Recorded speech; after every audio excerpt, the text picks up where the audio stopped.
Hey, my name's Brittany.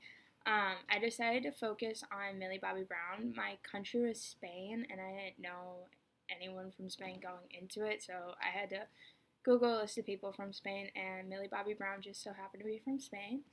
So I know her because she is in Stranger Things, which is a Netflix original TV series, and I love that show. So I knew her from there.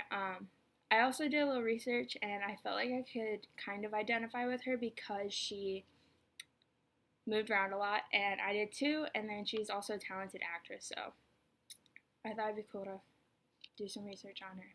So about Millie Bobby Brown, obviously she gained recognition from Stranger Things. It's a very popular Netflix show for the past couple years now.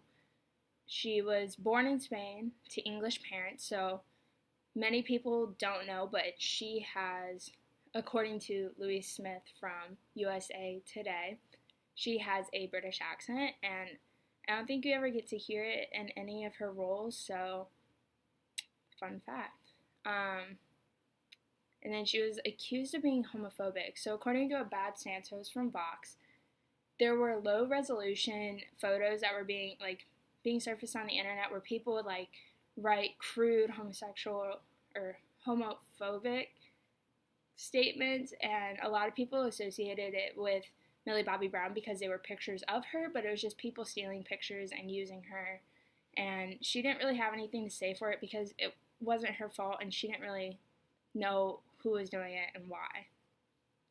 And then about a year later, Yasharoff from Pop Buzz said that she was attacked for quote-unquote inappropriate photos, and as you can see, there's this picture of her in a animal print dress, and they said that people who follow her Instagram were claiming that it was an inappropriate dress, inappropriate pose, and her only response to that was just if you don't like it, don't look at it.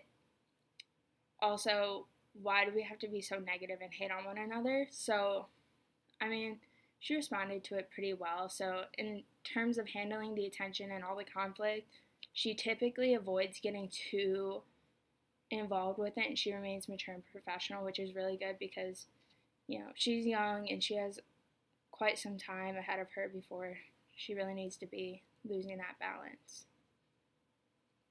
All right, and then here we have her resume. I always put design matters because I find it really important that everything looks nice, organized, and is attractive to look at.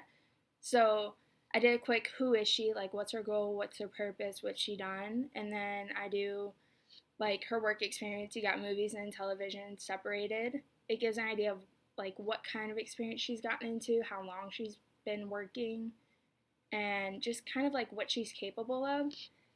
And then lastly, I put her awards and whatnot, so that just kind of demonstrates, what roles stood out and why she's recognized for them. So here we have her job post, and with the job post, I instantly put what she's hiring for, social media management, and then I did a quick summary to get people interested and say hey, this is who we are, and then what the company is, what their purpose, their goal is, and then what expectations they have, what kind of tasks they expect people to be able to do, and what the day-to-day work would involve. And then lastly, it was just why would you want to work for them? So you got the benefits, the salary,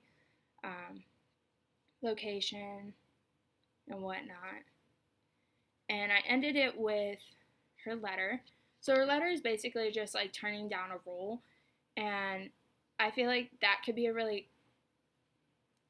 difficult thing to do, just because it's kind of hard to tell someone who's taking their time to talk to you and interview you, no, I'm not interested. So when I was writing the letter, it was just thank you for taking the time to be with me, and then why I'm writing to you, and then the second paragraph is just to elaborate and show respect, and then it kind of transitions with that last paragraph to be thank you for taking your time to talk to me, I really appreciate it, and whatnot.